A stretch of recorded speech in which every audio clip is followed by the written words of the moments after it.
Hey, what's going on, guys? Kalamazi here. It's going to be my patch 12.0 Midnight Affliction Warlock DPS guide. In it, we're going to be covering tier sets, stats, add-ons, single target talents, AOE talents, rotations, and single target M+. Basically anything you need to know to be the best Affliction Warlock you can be in Midnight with the big Affliction Warlock overhaul that's coming as well. I want to briefly mention here that these builds and everything in this video are, I wouldn't say speculative, but subject to change, with it being the first patch of an expansion, there being a lot of time for tuning coming still as well. I would encourage you, not just now, but in general, check my website, kalamazi.gg, for up-to-date talent builds, rotations, gearing, whatever. The website has all the add-ons you could use, profiles, talent builds. Check it. Verified talent builds are there. It'll always be up to date. You can get the most recent update versions there if things do indeed change. Now, when it comes to Affliction Warlock's tier set in patch 12.0, it is not that in-depth, but that's a general thing across most classes and specs in the first patch of Midnight. With the addition of more hero talents and apex talents and a lot of class overhauls and pruning, Blizz has kept things pretty simple for tier in the first patch of Midnight. Affliction's 2 set says unstable affliction and seed of corruption damage is increased by 10%. That's literally it. Unstable affliction is your spender basically in single target and times 2 target. Seed of corruption is your AOE 2+ target spender as well. 10% damage increase. Cool, I'll take it, I guess. The 4-piece agony starts at 2 additional stacks and its damage is increased by 20%. Now, depending on where agony lands tuning wise, without going too far into this, the 4 set might actually be worse than the 2 set, depending on tuning where it all goes. But regardless though, they're both essentially passive bonuses that will do just a bit of extra passive damage. Nothing changed the rotation with these. 2-piece does more damage and the 4-piece does even more damage on top of the 2-piece. That's basically it. Now, when it comes to stat weights for your character in Midnight, I'm going to highly encourage you to go to raidbots.com and run a top tier sim with different gems and enchants, secondary stats all taken into account for your character. Secondary stats vary for everyone. My gear's stats vary from your character's own stats. And with that being the case, what sims best for my character, it's not even likely it will not sim best for you. It might vary by a little bit or might vary by a lot. I might have 25% haste, so haste is not great for me. You might have 12 and haste would be really good for you. So if I gave you my stats and said, oh, I don't really want haste, neither do you, you would be very far off as to what your character only needs. So for secondary stats, especially going into Midnight and a new expansion, go to raidbots.com and run a top tier sim. It takes 2 or 3 minutes. It's very simple to do, and that will give you the best stats for your own character. Recommending a stat weight now with sims barely even being done in the first place is not recommended, or I'm not going to do it. And even when it comes to secondary stat weights in like haste, crit, master, reverse, they're pretty much out of date. They're only put out there for SEO and such because, honestly, running a sim for your own character is what not you should be doing, is what you need to do to get the best results overall. When it comes to add-ons and profiles in Midnight, we know that obviously weak wars are gone and add-ons are still allowed. However, there's more restrictions on combat-based add-ons. If you guys want any of the profiles or add-ons or anything that I use on my own UI, my website, kalamazi.gg, has that for you guys for free, no charge. An entire add-on section you can click, scroll down with nice pictures like ones that are in the books that I read and all that. It will help you guys out for free, no charge. Super simple, click, plug and play the profiles. And that's that. Now, let's get into the talents. But before we do, let's talk briefly about today's sponsor, Playtracker. Playtracker connects the largest gaming platforms today, such as Xbox, Steam, PlayStation, and Battle.net, just to name a few, all in one epic gaming experience. You're able to build your very own personalized profile, which gathers and tracks all of your epic gaming achievements that you can proudly display for all to see. Playtracker also updates as you progress further into your favorite games, so there's no need to continuously update your profile. As your profile level grows, so do your customization options, giving you the ability to create a truly unique one-of-one profile.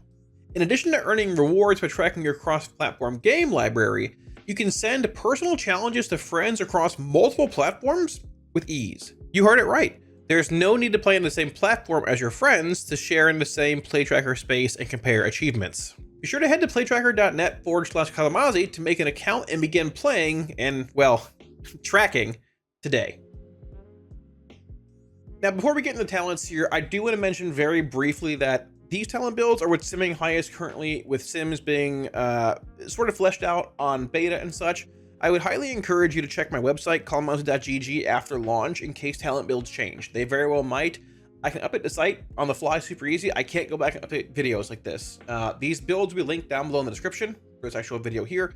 My website though, kalamazi.gg, will have the most up-to-date talent builds for this spec, Affliction, and Demo and Destra as well, if you want. Now, when it comes to talent builds for Affliction Warlock in Midnight, your apex talent is Shadow of Nathriza. Basically, to summarize all this, whenever your Haunt is active, which is a essentially passive ability once you cast it, right? It's just a passive effect that increases damage taken and does a bit of damage when you cast it.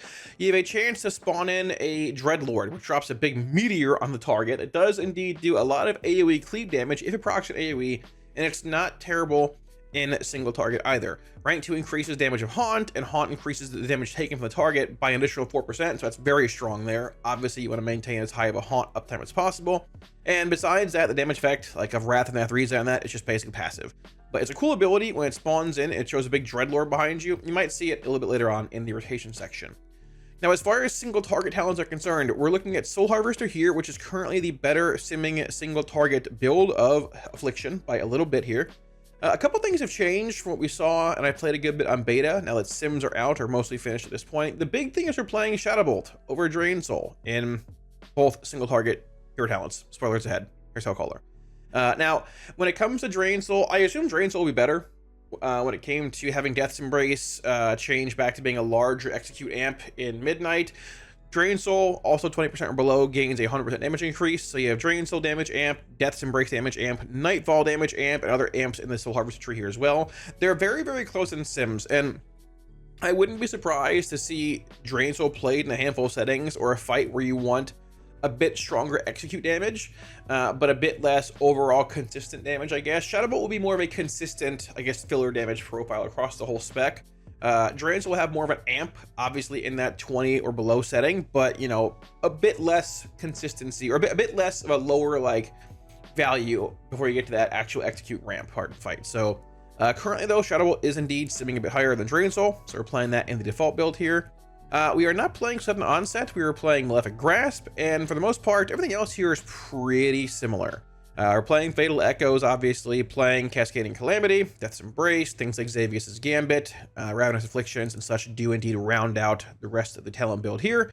We are playing Malefic Grasp. It is simming a little higher than the non-Malefic Grasp builds. It is sort of buggy right now, from what I understand. Hopefully it's fixed a bit more in the future, but at this current point, here we are. We are playing AC over Siphon Life for Soul Harvester here. Just better, saves globals, and the additional 15% amp on Siphon Life for corruption versus permanent corruption is not worth it. When it comes to Hellcaller in single target, honestly, not much changes. You're pulling 2 points out of Withering Bolt and 1 point out of, I think it's, Cold a Week is being pulled, and you're playing a point in Contagion, which is interesting here.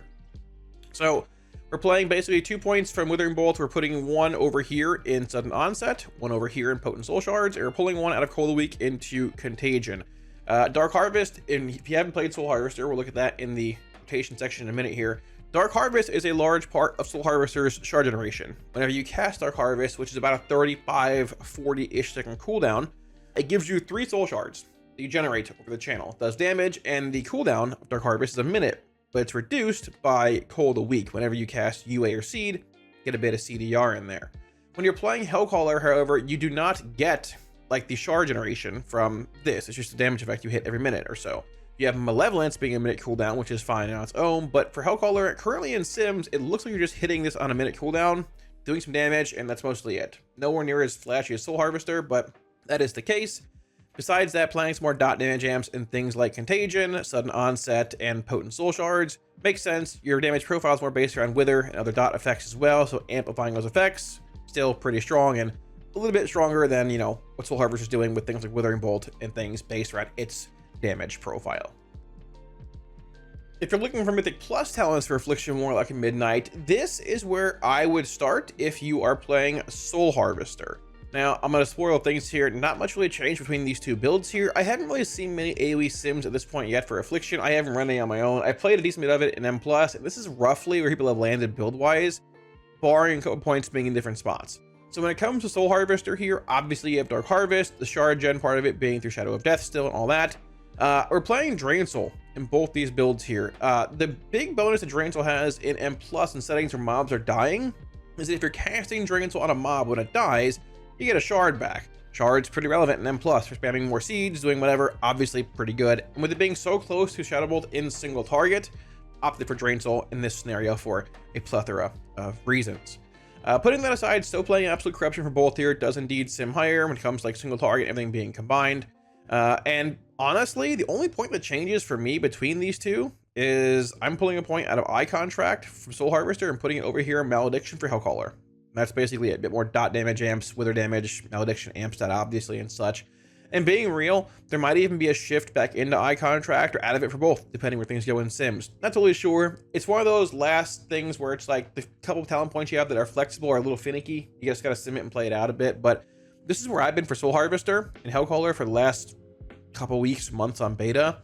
And that's that. Playing things like Sow the Seeds, obviously, Patience 0, which is right here, Seeds of Destruction, Nocturnal Yield being very, very strong, giving you the option to spend Nightfall procs, not just on Drain Soul or Shadow Bolt if you're playing it, but now it also makes your Seed of Corruption instant cast and cost no soul shards, which is exceptionally strong.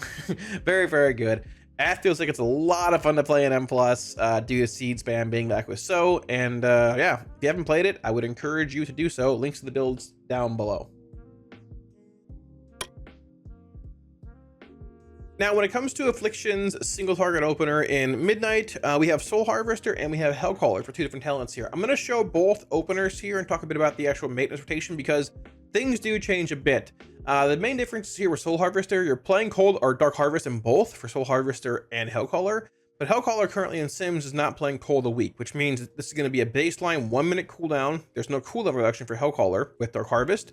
But for Soul Harvester, there is. So you're going to have this every 40-ish seconds, which keep in mind, whenever you cast Dark Harvest, it generates 3 shards via Shadow of Death's capstone. So Soul Harvester, every 40 roughly is going to have Dark Harvest to hit, which generates shards. Hellcaller has it every minute, no CDR, and no shard gen. Hellcaller's capstone is Malevolence, which is a minute cooldown. So you're going to sync Dark Harvest to your Malevolence every minute. Both specs have Dark Glare every 2.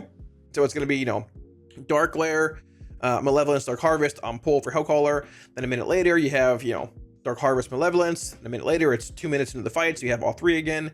For Soul Harvester, it's Dark Glare on pull with Dark Harvest a second later. And then, basically on cooldown, you're going to hit Dark Harvest. And that's mostly it. We're going to look at it here, though. When it comes to Malefic Grasp, we're playing it for both. You basically want to dump UAs and dots and resources and channel Malefic Grasp down. So you get like max value out of your Malefic Grasp channels, so that it does like sort of flare up your dots and do damage. As far as effects are concerned, shard instability, you don't want to overcap on max stacks. I believe it's 3. I'm 90% sure it's 3. Nightfall is 2. So I have both being tracked in my cooldown manager here. It bugged out and it's squished again. I don't know why. I'm not fixing it. It is what it is. But you'll see it here. Nightfall procs over here, and shard instability when it procs is over here. So you want to make sure they're not overcap on those, and don't overcap on soul shards either. And keep in mind, whenever you channel Dark Harvest, you're going to generate 3 shards when you're playing Soul Harvester. So don't channel Dark Harvest when you have 4 shards. Spend down and then harvest back 3 shards and spend again, right? So let's say we're opening up here. The boss is being pulled in like 3 seconds. We're going to precast a Haunt, which will hit when the boss is pulled. So we're going to do that right about now. Haunt, Agony, Corruption, Trinkets, Potions, whatever, Dark Glare. Spend some Unstable Afflictions here. Spend 2. I'll spend 3, I'm not sure. I'm going to Harvest here. I'm going to cast 1 Malefic Grasp and cap the Nightfall stacks there. Drop a UA. Grasp again. UA, catch Agony. Refresh Haunt. And then dump a bunch of UAs here if I can. UA. Cast a Malefic Grasp. Dump this UA. Grasp. I'm going to Grasp again right about there, because I see my Dark Glare is expiring. It's important to keep in mind that Malefic Grasp is tied to your Dark Glare's active duration. Whenever Dark Glare expires, your filler spell will change from being Malefic Grasp back to Shadow Bolt or Drain Soul, if you're playing Drain Soul, right? Besides that, you're maintaining Agony, maintaining Haunt, casting UAs, which reduces the cooldown on Dark Harvest. As we can see, it's basically off cooldown again right now, so I'm going to just refresh Haunt, cast Dark Harvest, and cast some UAs. There you go. This effect right here is Cascading Calamity. It's basically a passive haste buff of 5%. It's applied super easily. Just whenever you cast another UA while UA is active, it applies the buff. It should maintain itself pretty much regardless, but just make sure to maintain that. If for whatever reason you're running low on shards, just make sure to, you know, like roll a UA when one's active to refresh or reapply the Cascading Calamity buff, that is. Besides that, I'm just casting Shadow Bolts, casting UAs, maintaining my Haunt, casting a UA, there's a Nightfall proc, casting that, catch my Agony with a Nightfall proc, cast Shadow Bolt, cast a UA. I have Harvest again, so I'm going to Harvest now. Now, if you look at my Dark Lair, I have about 25-ish seconds before my Dark Lair's off cooldown. But casting that Harvest means that I can basically get max shards there or close to it and get enough cooldown reduction to where Harvest should be up roughly around the time of my Dark Lair. Might have to wait on Dark Lair a few seconds, but not that big of a deal. Cast a few more UAs here. As you can see, we're at 20 off, which means we're about 12 off with like UAs being cast and stuff. So we're going to do that. Cast a UA here. Refresh my Agony. Cast a UA. Couple Shadow Bolts. And we're basically at that point where we can Harvest again, right? So we have a proc here. I'm just going to Dark Lair, Trinkets, Potion, whatever. UA. UA. I'm going to Harvest here. Watching Nightfall stacks and overcap. When I cast Haunt, I'm going to get a guaranteed Nightfall. So there's that. Malefic Grasp. Agony. Dump UA. Dump UAs here, Grasp, or UA, then Grasp. And looking at their active remaining duration of my Dark Lair, cast this, Grasp. I'm going to Grasp again. Right, he's going to expire. I'm going to Grasp one more time for one full channel. Because if you begin a Malefic Grasp channel before Dark Lair expires, it won't stop like the abilities channeling whenever he goes away. It'll just carry through the remaining part of it. That's basically it. It's not much to it. It's maintenance spec with like, you know, passive builders through shards, besides Dark Harvest, and that's more or less how you do it in single target as Soul Harvester. Alright, so when it comes to Hellcaller's single target opener for Affliction, I want to show it here because it's a little different from Soul Harvester, and it requires a bit more like attention to shard generation and things, because you do not have Shadow of Death as your capstone. For Hellcaller, you have Malevolence being a minute cooldown, so no shard gen whenever you hit Dark Harvest. In addition to that, Dark Harvest is we're not playing Cold a Week with Dark Harvest, so it's a baseline minute cooldown for Dark Harvest is Hellcaller.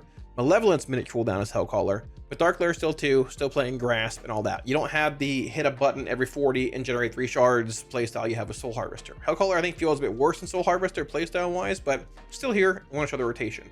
There's not really any synergy. From what I've seen in Sims and things, my own gameplay, you want to Dark Harvest before hitting Malevolence in your opener. Not really a big difference, I guess, either way in a sense, but it does optimize like potential UA cast during Malevolence, which is relevant because, as you can see here, spending soul shards on damaging spells grants 1 additional stack of Wither. So having a channel of Dark Harvest when you know, Malevolence is active versus channeling it beforehand gives you a bit more leeway with maybe generating a shard towards the end of Malevolence and casting it for an extra Wither stack. But basically it, and let's get it going. So let's say the boss is being pulled here. About 2 seconds before the boss is pulled, you're going to want to precast a Haunt into Agony, Wither. We're going to Dark Lair, Trinkets, Potions, whatever. We're going to Dark Harvest now, and then go Malevolence, and then dump all of these Unstable Afflictions. 1, 2, 3, 4. Malefic Grasp. Malefic Grasp. Catch my Haunt, Agony, UA, Malefic Grasp. Nightfall proc, Malefic Grasp. Malefic Grasp. UA, Watch Dark Lair's duration, Malefic Grasp. Now, when it comes to getting Nightfall stacks, it does work with Malefic Grasp and things to make like Grasp channel shorter, like faster and such. It's okay to interrupt Drain Soul based or non-Nightfall based Malefic Grasp for a Nightfall based Malefic Grasp. It's okay to cancel the channel of Malefic Grasp if it's not buffed by Nightfall whenever, if you need to refresh dots, whatever. A partial channel is okay. Same with Drain Soul. But you don't want to interrupt Nightfall based Malefic Grasp channels or Drain Soul based Nightfall procs. Yeah, you want to get full duration out of those. So we're about a minute later here. So I'm going to refresh my Agony, refresh my Haunt here. I'm going to Harvest.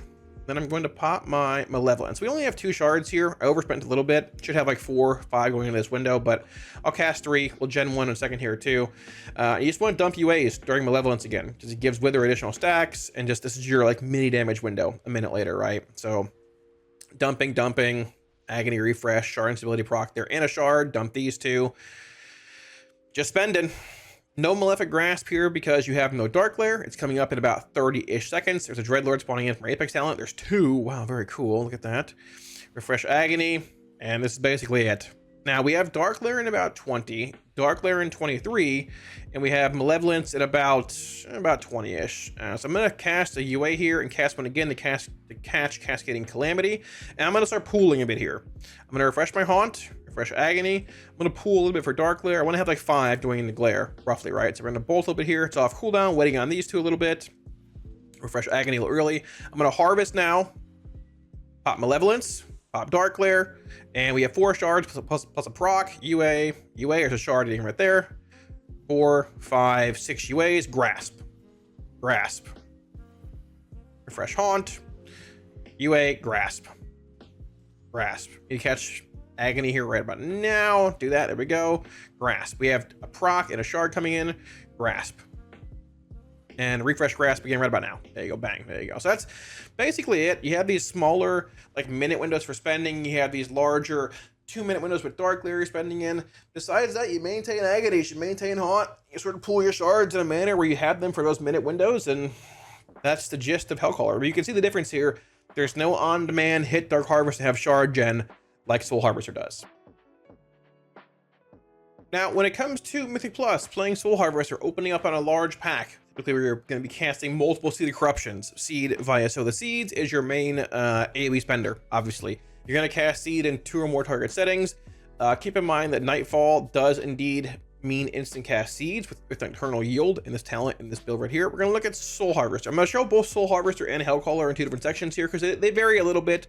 And I want to show both cooldown sets, essentially, in AoE. So, very simple. Let's say we're running into a pack here. Also, to clarify, the way AF spreads Agony now is shared Agony. Applying 1 applies 2. Refreshing 1 refreshes 2. It is now smart and will refresh the lowest remaining duration on Agony on surrounding targets. Very cool. So let's say a tank's running a pack up here. It's getting all grouped together. You can typically throw a couple of Agonies out, like just to get some shards rolling, some dot damage in while they're being grouped up. So like it's being rounded, sure, I'll throw a couple of Agonies, like Agony. See, I cast 2. There's 4 active here. Very cool. It's grouped up. I'm going to cast Seed. I'm going to cast a Haunt, pop the Seed. If I have a Dark Lair, I'm popping it here with trinkets and cooldowns and whatever. Cast a couple more Seeds here.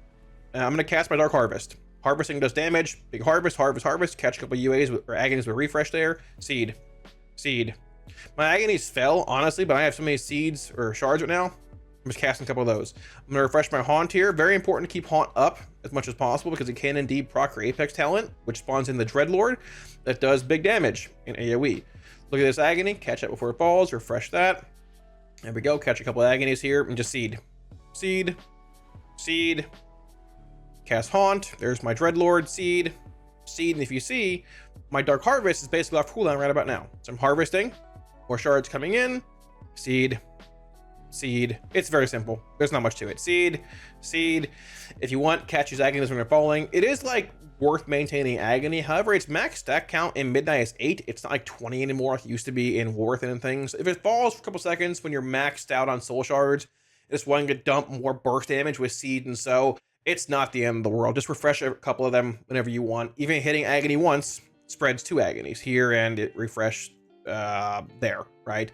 So it's not the end of the world. You're not going to maintain 12 Agonies in a mass pull. You're going to maintain maybe 6, if give or take, when a pack's being rounded up, which is great because casting 1 Agony applies 2 by a shared Agony, which makes it very, very simple. You just straight up put up 1, and then have 2 rolling. Put up 2, and basically have 4 rolling, which makes it very simple. A bit of extra shard gen coming in does help fill the gaps between like the mass spam that you have with Dark Harvest and things being cooldown based or cooldown reduction based and all that. Very simple, very fun, and honestly feels great to play. Now, if you're looking at playing Hellcaller or Mythic Plus, the opener really doesn't change a whole lot, but you have another button to hit, basically being Malevolence as your capstone for hero talents for Hellcaller. It flares up your withers, causes them to go acute, start taking down, more haste, all that stuff. Strong effect, you are indeed playing Dark Harvest, but there's no shard generation on Dark Harvest. It is once again a Soul Harvester thing, not Hellcaller. You are indeed playing CDR and Call of the Week, so you hit Harvest on cooldown for the most part. You don't need to sync this to Malevolence like you do in single target because you're not playing this in ST, but you are playing it in AoE. Besides that, the opener is pretty similar. You have to manage shards better because you're not getting extra ones coming in every 35-40 with, like how Soul Harvester does, right? So let's say Tank's running a pack up here, being pulled together, throw a couple agonies out, what's being rounded up. We have 1, 2, 4 active now from shared agony. Cool, it's rounded up. Cast seed, cast a haunt, pop the seed, hit dark glare, hit your malevolence here. There you go. Malevolence is active, channel dark harvest, and seed, seed, seed. Catch an agony or two if you want. They're falling now. Seed, now seed, now seed. Now, seed, catch your haunt here too. Very important to maintain haunt as much as you can because it does indeed proc your apex talent. When it comes to Hellcaller, you can see I'm actually out of shards here, which you don't see anywhere near as much when it comes to playing Soul Harvester. But this is why it's a bit more important, I guess, in a sense, to maintain agonies. It's still important as Soul Harvester for sure, but you don't have that Dark Harvest button to rely on for shard gen every half minute, right? I have it coming up now, but you'll see it doesn't generate shards. It's Hellcaller. You know, that's Soul Harvester only. It does damage, but it doesn't generate shards. So if you're out of shards as Hellcaller, obviously refresh a couple of agonies if they're falling, and you just cast Rain Soul. Things to fill. Cast Rain Soul, maintain your haunt, obviously. Nightfall procs, once again, are instant cast seeds via Nocturnal Yield. So you're going to cast those. Seed, seed, Malevolence is here. So you pop Malevolence, bang, Withers flare up, go acute, seed, fresh couple agonies here, seed, seed. So the resource management part of Hellcaller is more of a thing than it is compared to Soul Harvester because you don't have those on-demand shards every half minute, every 40, but regardless, it has that stronger wither-based dot damage profile, which also makes it very strong and a, you know, solid alternative at M+ if you want to play that. So thanks for watching, guys. Wraps it up, and hopefully the video helped clarify on a couple things for Affliction you might have questions about, or just gave you a better understanding of how to play Affliction Warlock in Midnight. I do want to drive home once again that these talent builds and things in this video in general, they might change a little bit, but I think things are pretty semi-set in stone for Affliction Warlock. But if they do, my website kalamazi.gg will have up-to-date talent builds, rotations, gearing, whatever you need, add-ons, profiles. It's all there if you want them for free. Feel free to come by and check that out. Also, a huge thank you and shout out to my supporters on Patreon for all support, guys. Like always, thank y'all a million times. I greatly appreciate it. Without y'all support, I wouldn't be able to do what I do, guys. For all that, I greatly appreciate it, guys. If you're looking at supporting on Patreon, should be a link up here as well as down below, I believe, in the description. As of filming this video, Affliction ain't looking too hot. But I'm hoping when I watch this video back in a few weeks for the raid coming out, just for fun, why not? Affliction's doing a lot better. I want to play AF the first tier, at least a little bit.